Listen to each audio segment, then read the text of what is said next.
আমাদের সিলেটের শাইখে কাতিয়া রহমতুল্লাহ আলাইহি এমনও আছে, হুজুর লঞ্চ থেকে নামতেছেন, জুম্মা পড়বেন গে হুজুর সিলেটে, টাইম শর্ট। তো আমাদের হবিগঞ্জ থেকে একটা সিলেটে একটা বাস যায়, এটার নামই হবিগঞ্জের বাস, এবং খুব দ্রুত। অন্যান্য বাসে ভয় পায় এটারে, যে ওইটা টাইম টু টাইম চলে, এর সামনে কেউ বেশি গ্যাদারিং করতে চায় না, করলে অনেক সময় অ্যাক্সিডেন্ট করে। তো ওই বাসটা ধরবেন, ধরলে গিয়ে উনি সিলেট গিয়ে জমা পড়বেন। লঞ্চে লঞ্চ লাগবে, তারপরে উনি উপরে উঠবেন, রোডে উঠে শেরপুর লঞ্চ ঘাট উঠবেন, তারপরে ওইখান থেকে যাবেন সময়। এই বাস আর পাবেন না। সাথীরা বলতেছে হয়তো এই বাস তো পাওয়া যাবে না, তো জুম্মাটা আমরা এখানে পড়লেই ভালো হয়। ইনি বলতেছেন ওই যে দেখা যায় বাস তো এখনও দাঁড়ায় আছে। বলে হুজুর দাঁড়ায় আছে তো এখনই চলে যাবে, এটা তো 1 মিনিট 2 মিনিট টাইম। বলে হ্যাঁ চলো আমরা আগাই। ওনারা হাঁটতেছেন, 2 মিনিট 3 মিনিট চলে যায়, বাস এখনই দাঁড়ানো। ওনার নিচ থেকে দেখতেছেন রোডটা অনেক উপরে, শেরপুর লঞ্চ ঘাটটা নিচে, মেইন রোডটা উপরে, বাস জায়গাতে দাঁড়ানো। আর ওনারা উঠতেছেন, কই 2 মিনিট পার হয়ে যায়, এখানে উঠতে নিচেও প্রায় 7-8 মিনিট 10 মিনিট লাগবে এত বাস পর্যন্ত পৌঁছতে। যে বাস 2 মিনিটে চলে যায় সেটা প্রায় 8 মিনিট 9 মিনিট চলতেছে, এখনও যাচ্ছে না। ওনারাও এখান থেকে বুঝতেছেন না ঘটনা। তারপরে গেলেন বাসে, যে বল দেখতেছেন এই ড্রাইভারে এইখানে হাত দেয়, ওখানে হাত দেয়, এই কন্ডাক্টরে এই দিকে সেই দিকে খেয়েছে। সবাই চেনে হজরত, আমরা তো বুঝতেছি না কি ঘটনা। বাসটা এখানে প্যাসেঞ্জার একজন নামাইলাম, এখন একটা নিয়ে সিলেট যাবে শেরপুর থেকে, আর কোনো নামানামি নাই, কিন্তু বাসটা চলতেছে না। হুজুর গাড়িতে উঠলেন, ওইটা বলতেছেন বিসমিল্লাহ বলে স্টার্ট দাও। সে বিসমিল্লাহকে চাবি দিছে, আল্লাহু আকবার, গাড়ি স্টার্ট নিয়ে নিছে। তাহলে এবার বুঝেন আল্লাহ যে বলছেন আল্লাহু ওয়ালিয়ুল্লাযীনা আমানু, তুমি যদি খাঁটি মুমিন হও, আমি যে তোমার বন্ধু, প্রমাণ দেখো। তুমি মনে যা চাইতেছো আমি আল্লাহ তাই চাইতেছি। যখন সুবহানাল্লাহ, তুমি যা চাইতেছো তোমার চাওয়াটাই তখন আমার চাওয়া হয়ে যায়, তোমার চাওয়াটা আমার চাওয়া হয়ে যায়, এবং সেখানে পৌঁছানোর, ওই পর্যন্ত করার, ওই কাজটা সমাপ্ত করার জিম্মাদার আল্লাহ নিজে নিয়ে নেন। ওই বৃদ্ধা মহিলা সফরে কোথাও যাচ্ছে, হযরত ওমর পরিচয় না দিয়া বৃদ্ধা মহিলাকে যাই জিজ্ঞেস করলেন, মা গো কোথায় যাও? অমুক জায়গায়। মা,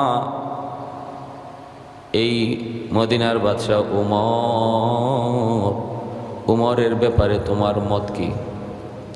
উমর সম্পর্কে তুমি কেমন মনে করো? মহিলা খেপে গেল। বৃদ্ধা মহিলা, উমর দিয়ে আমার কি হবে? উমরের খবর নিয়ে আমার কি হবে? বাজে কথা। মদিনার খলিফা না, তামাম দুনিয়ার খলিফা হোক উমর, আমার কি? আমি আমারই নিয়েই বাঁচি না, আপনি আমার কথা জিজ্ঞেন উমরের কথা। তো হযরত ওমর নিজের পরিচয় না দিয়া বলতেছেন, মা, মা, উমরের প্রতি তুমি এত ক্ষিপ্ত কেন? মহিলা কই, আমি ক্ষিপ্ত হব না তো কি? সে মদিনার দায়িত্ব পাওয়ার পর আজও কি কোনো একদিন আমার খবর নিছে নাকি? আমার দুনিয়াতে কেউ নাই, মা নাই, বাবা নাই, স্বামী নাই, সন্তান নাই, আমি একজন বিধবা মহিলা, আমার কোনো খবর কি সেও একদিন নিছে নাকি যে আমি উমরের গুণ গাইব? আমি ওমরের গুণ গাইব, এজন্য আমি কি এমন সে করেছে, বরং আল্লাহর দরবারে আমি তার বিরুদ্ধে নালিশ দিব। সরেন, আপনি আপনার ওমর নিয়ে থাকেন, আমাকে আমার পথে চলতে দেন। হযরত ওমর যেন আসমান ভেঙে পড়ল, পশমগুলি দাঁড়িয়ে গেল, ভয়ে কাঁপতে লাগলেন। মহিলা ওমরকে চেনে না।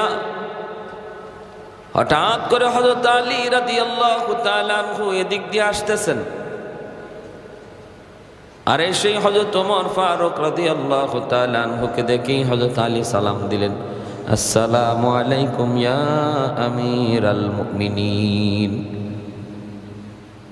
আসসালামু আলাইকুম ইয়া খলিফাতাল মুসলিমিন, ওগো মুসলমানের খলিফা, সালাম, আমিরুল মুমিনিন আপনাকে সালাম। যেই মাত্র হযরত আলী আমিরুল মুমিনিন খলিফাতুল মুসলিমিন বললেন, বৃদ্ধা মহিলার বুঝতে বাকি নাই যেই মানুষটা এতক্ষণ তারে জিজ্ঞাইছে উমরের ব্যাপারে, মূলত এই মানুষটার নামই হলো উমর, ইনি খলিফাতুল মুসলিমিন। মহিলা ভয়ে মাটিতে পড়ে গেল, কাঁপতেছে, হাত জোর করে মাপ চাইতেছে, খলিফাতুল মুসলিমিন আমি আপনারে চিনি নাই, আমি আপনাকে চিনতে পারি নাই, আপনি আমারে মাফ করেন, মাফ করেন।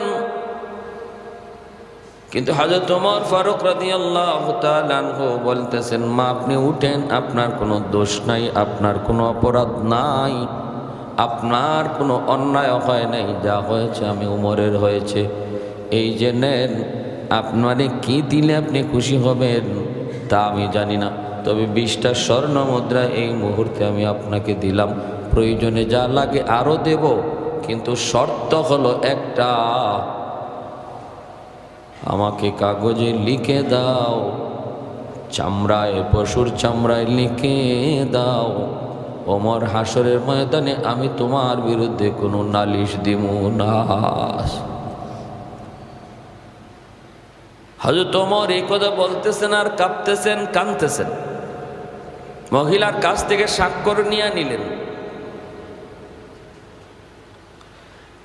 এতটা ভয়, এতটা ভয়, সেই ওমর মদিনার মসজিদের মিম্বরে বসে বলেন, সাহাবীরা আজকে শোনো, ও নবীর সাহাবীরা শোনো, আজকে কোনো কাজ, আজকে কোনো পরামর্শই চলবে না দুনিয়ার, সব কাজ পরে আগে আগে আলোচনা করো, আমাকে বোঝাও, আমি ওমরকে বোঝাও তাকওয়া কাকে বলে, কোন জিনিসের নাম তাকওয়া, যা অর্জন করার দ্বারা নিজেকে আল্লাহর বন্ধু হিসাবে দাবি করা যায়। আল্লাহ তো বন্ধু বলে দিছেন, কিন্তু আমি আল্লাহর বন্ধু কিনা এই কথা বলার দাবি সেই করতে পারবে যার কাছে 1 নম্বর গুণ তাকওয়া থাকবে। এজন্য হযরত ওমর বলেন, তাকওয়া কারে কয়, আমি উমরকে বুঝাও, আমি উমরকে বুঝাও, নতুবা আজকে সমস্ত কাজ এখানে আটক। যেই মাত্র হযরত ওমর এই কথা বলেন, কেউ কথা বলে না। তখনই একজন সাহাবী হযরত উবাই ইবনে কাব রাদিয়াল্লাহু তাআলা আনহু, তিনি কারি সাহেব, কোরআন তেলাওয়াত করতেন খুব সুন্দর করে, খুব সুন্দর কোরআন তেলাওয়াত জানতেন। হযরত উবাই ইবনে কাব রাদিয়াল্লাহু তাআলা আনহু কোরআন তেলাওয়াত করতেছেন, মায়ার নবী পিছনে আইসা নড়াচড়া না করে গোপনে দাঁড়ায়া দাঁড়ায়া আল্লাহর নবী হযরত উবাইয়ের জবানে কোরআন তেলাওয়াত শুনতেছেন। হযরত উবাই ইবনে কাব বলেন, আমি বুঝতেছিলাম কে যেন আমার পিছনে দাঁড়ানো, কিন্তু ভাবতে পারি নাই যে রহমতের নবী, যেই নবীর উপরে কোরআন নাজিল হয়েছে, সেই নবী আমার জবানে কোরআন শুনতেছেন, এটা আমি ভাবতে পারি নাই। হঠাৎ করে পিছনে তাকে যেই দেখছি আল্লাহর নবী, তখনই আমার হাত পা সব ছেড়ে দিয়েছে। আল্লাহ নবী বলেন, উবাই কেন বন্ধ করেছো, তেলাওয়াত করো, তেলাওয়াত করো। হযরত উবাই ইবনে কাব বলেন, ইয়া রাসূলুল্লাহ, কোরআন যার উপরে নাজিল হয়েছে তার সামনে কেমন করে কোরআন পড়ি গো নবী। আল্লাহর নবী বলেন, রে উবাই, তোমার জবানে কোরআন তেলাওয়াত শুনতে আমার আল্লাহ আমাকে বলেছে। উবাই ইবনে কাব বলে, ইয়া রাসূলুল্লাহ, আল্লাহর পবিত্র জবানে আমি উবাইয়ের নামটাও কি আল্লাহ নিয়েছেন নাকি?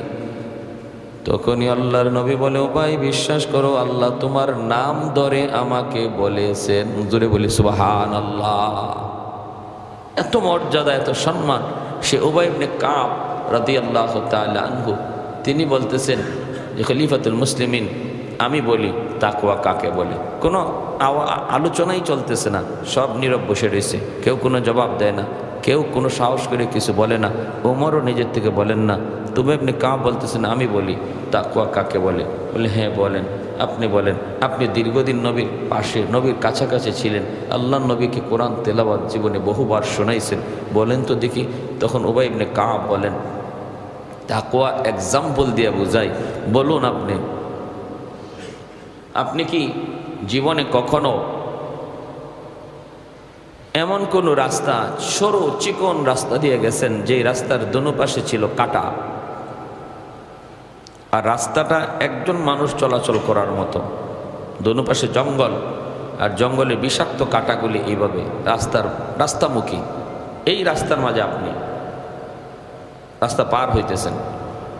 এমন কি জীবনে কখনো হয়েছে? হযরত উবাই ইবনে কাব ওমরকে বলতেছেন। হযরত ওমর বলেন, হ্যাঁ হয়েছে। হ্যাঁ ঠিক আছে, তাহলে এবার আমার প্রশ্ন হলো, বলুন তো দেখি ওই রাস্তাটা আপনি কিভাবে পার হলেন? হযরত ওমর বলেন, আমি খুব সতর্কতার সাথে পার হয়েছি। কারণ যদি একটু অসতর্ক হই তাহলেই তো কাটা শরীরে বিদ্ধ হবে। আবার নিজের শরীরটারে সতর্কতা কেমনে করছেন বলে শরীরটারে একদম এইভাবে ছোট করে ফেলাইছি, হাতগুলোরে গোটায় বডিটারে একদম ছোট করে ফেলাইছি। যদি এইভাবে করি আমরা বডি ছোট হয়ে যায়, এরকম যদি করি বডিটা একটু বড় হয়। হযরত ওমর বলেন, আমার বডিটারে এইভাবে একদম সংকুচিত করে ফেলেছি যেন কোনো কাটা গায়ে না লাগে, আর সতর্কতার সামনে সামনে অগ্রসর হয়েছি। হযরত উবাই ইবনে কাব বলেন, তাকওয়া কাকে বলে এবার বুঝাইতে সহজ হবে। কি বুঝাইতেছেন? আপনি যেই রাস্তা দিয়ে চলছেন ওই রাস্তাটা মনে করেন জান্নাতের রাস্তা, এটা সিরাতে মুস্তাকিমের রাস্তা। এই রাস্তাটাই হলো আল্লাহকে পাওয়ার রাস্তা, এই রাস্তাটাই হলো আল্লাহ পাকের বন্ধুত্বতার রাস্তা। এই রাস্তার দোনো পাশে যে কাঁটাগুলি দেখেছেন, জান্নাতের ওই রাস্তাটা অতি চিকন, দোনো পাশে জঙ্গল, বিষাক্ত কাঁটাগুলি এইভাবে যে রয়েছে, এগুলা হলো সব গুনার কাঁটা। হারাম গুনার কাঁটা, কবিরা গুনার কাঁটা, জিনার গুনাহ, সুদের গুনাহ, ঘুষের গুনাহ, চুগলখুরির গুনাহ, গীবতের গুনাহ, এমন যাবতীয় গুনার কাঁটাগুলি জান্নাতের পথের দোনো দিক দিয়ে এইভাবে ধারালো অস্ত্রের মতো। আর ওই পথটা দিয়ে আমি আপনি সবাই চলতেছি, এই পথটা দিয়ে সবাই চলতেছি। তাকওয়া বলে ওই জিনিসকে, যেই মানুষটা এই কাঁটাগুলি থেকে নিজেকে বাঁচানোর জন্য যতটা সতর্ক হয়, যতটা সতর্ক হয়ে সে নিজেকে বাঁচানোর ফিকির করে এবং সামনের দিকে আগাইতে পারে, কোনো কাঁটা তার গায়ে লাগে না, ওই এর নাম হলো তাকওয়া। আর এইভাবে যে চলতে পারে তার নাম হলো মুত্তাকি। জুড়ে বলি সুবহানাল্লাহ। তার শরীরের মধ্যে বিষাক্ত কোনো কাঁটা লাগতে দেয় না, হারামের কাঁটা লাগতে দেয় না, সুদের কাঁটা লাগতে দেয় না, ঘুষের কাঁটা লাগতে দেয় না, মিথ্যার কোনো কাঁটা লাগতে দেয় না, জিনা ব্যভিচার, মদ গাঞ্জা ইয়াবা, হারাম কোনো বস্তুর কাঁটা গায়ে লাগতে দেয় না। সতর্কতার সাথে সামনে অগ্রসর হয়। এর ধরনটা ভিন্ন। কেউ হাঁটতে যায় তার গায়ে কাঁটা একটাও লাগে না, সে 1 নম্বর দরজার মুত্তাকি। কেউ হাঁটতে যায় আর 2-1টা কাঁটা লেগে যায়, সে 2 নম্বর স্তরের মুত্তাকি। কেউ হাঁটতে যায় তার গায়ে 4-5টা কাঁটা লেগে যায়, সে 4 নম্বরে এরকম মুত্তাকির স্তর। যেই মানুষটা কাঁটাবিদ্ধ হওয়ার পরও এখানেই পড়ে না থেকে তওবা করে সামনের দিকে অগ্রসর হয়, সে যেই মানুষটা জান্নাতের এই পথ দিয়ে আগাবে, প্রত্যেকেই আল্লাহকে পাবে। কিন্তু কেউ কাঁটা মুক্ত অবস্থায় সবার আগে আল্লাহর কাছে যাবে, আর কেউ জীবনে 1-2টা কাঁটা বিদ্ধ হইয়া একটু পর আল্লাহর কাছে পৌঁছাবে। এর নাম হলো তাকওয়া, এর নাম মুত্তাকি। আর মুত্তাকির স্তর এইভাবে নির্ণয় হয়েছে, কেউ 1 নম্বরের মুত্তাকি, কেউ একটু পরের স্তরের মুত্তাকি। হাফিজ হুজুর রাহিমাহুল্লাহ বহুত বড় আল্লাহর ওলি ছিলেন, যার নাম ছিল মুহাম্মদুল্লাহ হাফিজি, নাম ছিল মুহাম্মদুল্লাহ হাফিজি। কিন্তু হাফিজি কেন বলা হতো? অনেক মানুষ হতো হাফেজ, মুহাম্মদুল্লাহ হাফিজিকে হাফিজি কেন বলা হয়? এর কারণ হলো মানুষ দেখেছে, নিজের চোখে দেখেছে, মানুষ দেখেছে ইনি জাগ্রত অবস্থায় কোরআন তেলাওয়াত করতেন। প্রচন্ড ঘুমের ঘরেও তিনি কোরআন তেলাওয়াত করতেন। জুড়ে বলি সুবহানাল্লাহ। জাগ্রত অবস্থায় তার জবানে কোরআন তেলাওয়াত, ঘুমন্ত অবস্থায় কোরআন তেলাওয়াত। ভাইরা বন্ধুরা, উমর সন্দীপী দামাত বারকাতুহুম, ইনি ওনার বয়ানের ভিতরে শুনছি, ইনি বলছেন বিমানের ভিতরে এনেছিলেন, ডান দিকে হাফিজ হুজুর, বাম দিকে শাইখুল হাদিস সাহেব রাহিমাহুল্লাহ। এই দুজন আল্লাহর অনিকে নিয়ে তিনি বিমানের সিটে বসছেন।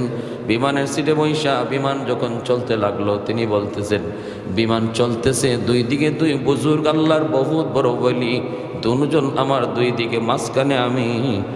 বিমান চলতেছে, হঠাৎ করে আমি নজর করলাম, একটু কান লাগাইলাম, দেখি ডান পাশের যে বুজুর্গ মোহাম্মদুল্লাহ হাফিজজি, ওনার জবান থেকে কোরআন তেলাওয়াত বের হইতেছে, তেলাওয়াত করতেছেন। বাম দিকের যে আল্লাহর ওলি শাইখুল হাদিস সাহেব রাহিমাহুল্লাহ, ওনার জবান থেকে মায়ার নবীর এশকের কবিতা বের হচ্ছে। সময় যাচ্ছে, সময় যাচ্ছে, হঠাৎ করে তিনি বলেন, আমি দেখি মোহাম্মদুল্লাহ হাফিজজি তিনি ঘুমায়া গেছেন।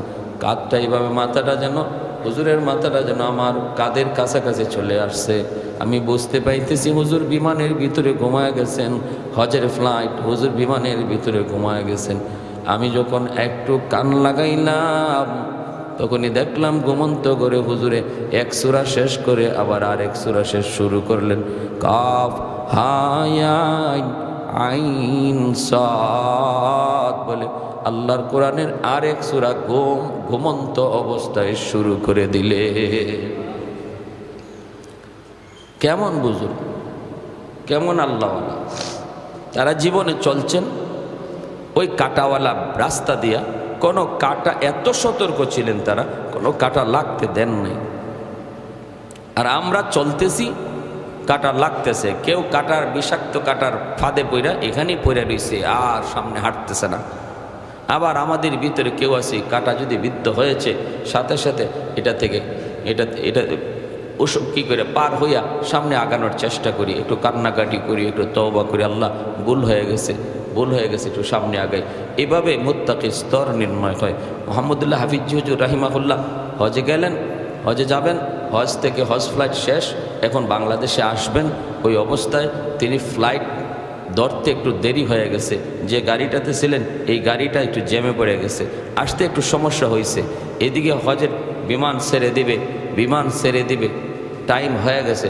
বারবার শুধু বলা হচ্ছে একজন প্যাসেঞ্জার এখনও বাকি, একজন হাজি এখনও বাকি, তাড়াতাড়ি আপনি আপনার সিট গ্রহণ করেন। বারবার ঘোষণা হচ্ছে, কিন্তু নাই, কেউ তো আসে না। এরপরে এক পর্যায়ে যায় সিদ্ধান্ত হলো যে একজনের জন্য তো আর এতগুলা মানুষ আটকে থাকতে পারে না, বিমান চালু করো। ইঞ্জিনিয়াররা সবাই আসলো, পাইলট আসলো, আইসে তারা বিমান চালাবে। কিন্তু বিমান চালাইতে যাইয়া দেখে বিমান স্টার্ট নেয় না। বিমান কি নেয় না? স্টার্ট নেয় না। একজন দুজন নয়, অনেক ইঞ্জিনিয়ার সাথে সাথে বিমানের কাছে হাজির।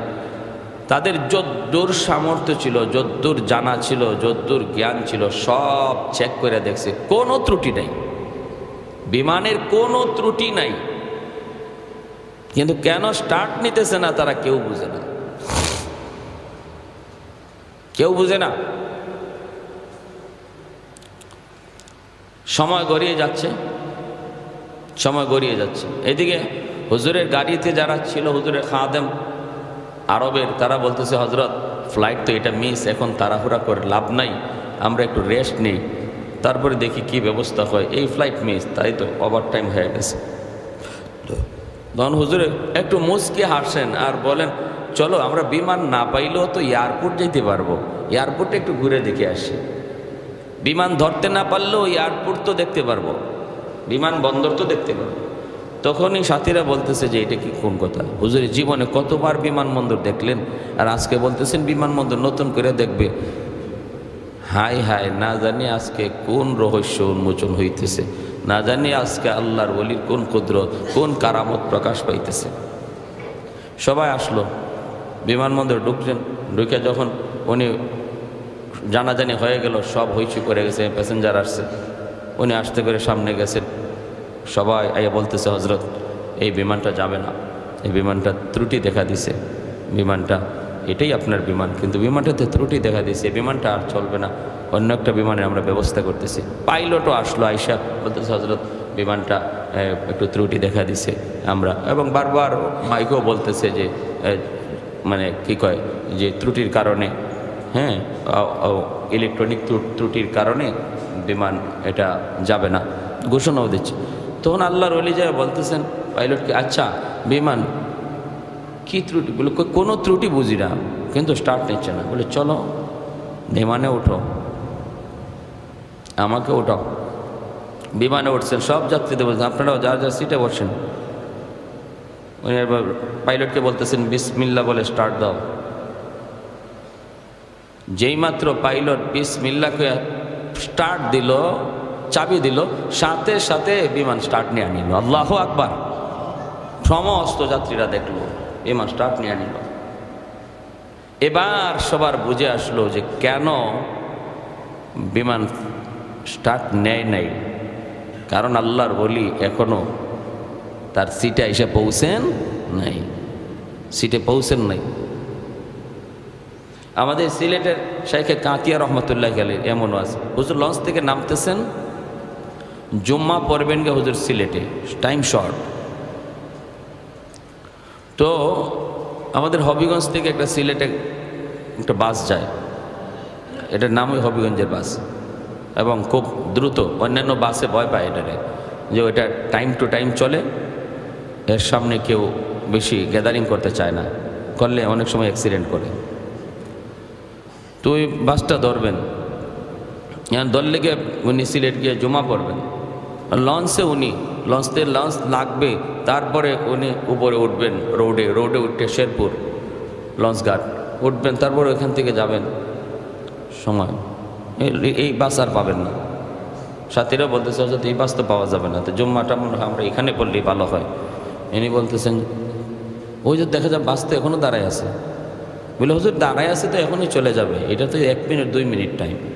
বলে হ্যাঁ চলো আমরা আগাই। ওনারা হাঁটতেছেন, 2 মিনিট 3 মিনিট চলে যায়, বাস এখনই দাঁড়ানো। ওনার নিচ থেকে দেখতেছেন রোডটা অনেক উপরে, শেরপুর লঞ্চ ঘাটটা নিচে, মেইন রোডটা উপরে, বাস জায়গাতে দাঁড়ানো। আর ওনারা উঠতেছেন, কই 2 মিনিট পার হয়ে যায়, এখানে উঠতে নিচেও প্রায় 7-8 মিনিট 10 মিনিট লাগবে এত বাস পর্যন্ত পৌঁছতে। যে বাস 2 মিনিটে চলে যায় সেটা প্রায় 8 মিনিট 9 মিনিট চলতেছে, এখনও যাচ্ছে না। ওনারাও এখান থেকে বুঝতেছেন না ঘটনা। তারপরে গেলেন বাসে, যে বল দেখতেছেন এই ড্রাইভারে এইখানে হাত দেয়, ওখানে হাত দেয়, এই কন্ডাক্টরে এই দিকে সেই দিকে খেয়েছে। সবাই চেনে হজরত, আমরা তো বুঝতেছি না কি ঘটনা। বাসটা এখানে প্যাসেঞ্জার একজন নামাইলাম, এখন একটা নিয়ে সিলেট যাবে শেরপুর থেকে, আর কোনো নামানামি নেই, কিন্তু বাসটা চলতেছে না। হুজুর ও গাড়িতে উঠলেন, ওইটা বলতেছেন বিসমিল্লাহ বলে স্টার্ট দাও। সে বিসমিল্লাহকে চাবি দিছে, আল্লাহু আকবার, গাড়ি স্টার্ট নিয়ে নিছে। তাহলে এবার বুঝেন আল্লাহ যে বলছেন আল্লাহু ওয়ালিয়ুল্লাযীনা আমানু, তুমি যদি খাঁটি মুমিন হও, আমি যে তোমার বন্ধু, প্রমাণ দেখো। তুমি মনে যা চাইতেছো আমি আল্লাহ তাই চাইতেছি। যখন সুবহানাল্লাহ, তুমি যা চাইতেছো তোমার চাওয়াটাই তখন আমার চাওয়া হয়ে যায়, তোমার চাওয়াটা আমার চাওয়া হয়ে যায়, এবং সেখানে পৌঁছানোর, ওই পর্যন্ত করার, ওই কাজটা সমাপ্ত করার জিম্মাদার আল্লাহ নিজে নিয়ে নেন। সুবহানাল্লাহ। এজন্য তাকওয়ার গুণ, এই হলো আল্লাহর ওলি হওয়ার, নিজেকে আল্লাহর ওলি দাবি করার 1 নম্বর শর্ত। 2 নম্বর হলো ওয়াকুনু মা'আস সাদিকিন, আল্লাহওয়ালাদের সোহবত, আল্লাহওয়ালাদের সঙ্গ, নেক মানুষের সাথে চলা, নেক মানুষের সাথে চলা। 2 জন বন্ধু একসাথেও যদি চলি, 2 জন নামাজি, এবং 2 জনের মধ্যে যখন আলাপ হয়, গল্প হয়, তখনও যেন দিনের ব্যাপারই আলাপ হয়, দিন নিয়া, দিনের বিষয় নিয়া, কোনো মাসালা নিয়া, কোনো একটা আমল নিয়া নিজেদের ভিতরে আলোচনা হয়। একজনে একটা ভুল দেখলে আরেকজন সংশোধনের নিয়তে বলে দেয়, দোস্ত তোমার এইভাবে চলাটা ঠিক না, বা ওই কাজটা ঠিক না, হ্যাঁ তোমাকে কিন্তু আজকে মসজিদে জামাতে দেখি নেই, আমি কিন্তু জামাতে এসেছি। এইভাবে যদি অন্তত 2 জনের ভিতরে একটা সম্পর্ক থাকে, আশা করা যায় আল্লাহ সমস্ত ফিতনা থেকে আল্লাহ তারে বাঁচায়া, আল্লাহ তারে গুনার পরিবেশ থেকে বাঁচায়া আল্লাহর ওলি দাবি করার যোগ্যতা তার ভিতরে আল্লাহ দান করবেন। জোরে বলি সুবহানাল্লাহ। আল্লাহ আমাদের সবাইকে এই ক্ষণস্থায়ী জীবনের অল্প হায়াতের জীবনে সামনের যে কটা দিন বাকি আছে, জানি না কার হায়াতের কতদিন বাকি, কে কখন দুনিয়া থেকে যাই, বাবা আগে যায় না ছেলে আগে যায় কেউ জানে না। তো এতটুকু সময়ের ভিতরে আমরা এই দুটা গুণ অর্জন করার চেষ্টা করি। অন্তত গোনা থেকে কিভাবে বেঁচে থাকা যায়, কীভাবে বেঁচে হয়, যদি ভুলে যদি হয়ে যায়, অনিচ্ছায় যদি হয়ে যায়, তাহলে সে থেকে সাথে সাথে কান্নাকাটি করা, তওবা করা, সামনের পথে আগায় যাওয়া। আর নামাজি দিনদার মানুষ, বিশেষ করে উলামায়ে কেরামকে দিল থেকে মহব্বত করা এবং তাদের আওয়াজ পেলে তারা এখানে আসছেন বা ওখানে আসবেন, এই ধরনের কোনো মজলিস, উলামায়ে কেরামের মজলিস শুনলে সেখানে মহব্বতের সাথে, তাজিমের সাথে, শ্রদ্ধা ভক্তির সাথে সেখানে হাজির হওয়া, দিল থেকে ভালোবাসা, তাহলে আল্লাহ এই দৌলতটা আমাকে দান করবেন, এই যোগ্যতা আমাকে দান করবেন যে আমিও বলবো আল্লাহ আমিও তোমার বন্ধু, তুমি যেমন বলেছো তুমি আমার বন্ধু, এবার আমিও বলতেছি আমি তোমার বন্ধু। আল্লাহ আমাদের সবাইকে আমল করার তৌফিক দান করুন। আজকে এই মনে হয় পাটরাবাগ মসজিদে, পাটরাবাগ মাদ্রাসায়, মিজান শাহ হুজুরের মাদ্রাসা মাহফিল আছে। আমি এখানে বয়ান করব 9টা সাড়ে 9টার দিকে, মাগরিব পরে বয়ান করব আল্লাহ যদি করায় ইনশাআল্লাহ, এই কুচিয়ামরা ব্রিজের কাছে। তারপর এখানে বয়ান করে এখানে আসব। আপনাদেরকে উনি দাওয়াত করেছেন, সবাই থাকবো ইনশাআল্লাহ এবং উলামায়ে কেরামের কথা শুনবো। এশার আগেই আমরা চলে যাব, মাগরিবের পর থেকেই। মাগরিবের পরে বয়ান করবেন কে? মিজান মাকসুদ সাহেব, ও সরাইল মসজিদের খতিব সাহেব, বহুত বড় আলেম, বহুত বড় আলেম, বহুত বড় শেখুল হাদিস এবং আমার অত্যন্ত শ্রদ্ধার মানুষ। কিছু কিছু শুধু খালি ওনার শুধু কথা না, ওনার ভিতরে অনেক এলেম, অনেক জান্নেওয়ালা মানুষ, আমলি মানুষ। আমাদের সিলেটের বাড়ি জকিগঞ্জ। তো উনি বয়ান করবেন মাগরিব পরে ইনশাআল্লাহ। আমরা মাগরিবের সময় থাকার চেষ্টা করব, শ্রদ্ধা নিয়া, ভক্তি নিয়া এবং কিছু একটা পাওয়ার নিয়তে। আল্লাহ আমাদেরকে তৌফিক দান করুন। যারা সুন্নত পড়ি নাই 4 রাকাত ক্বাবলাল জুমা পড়ুন।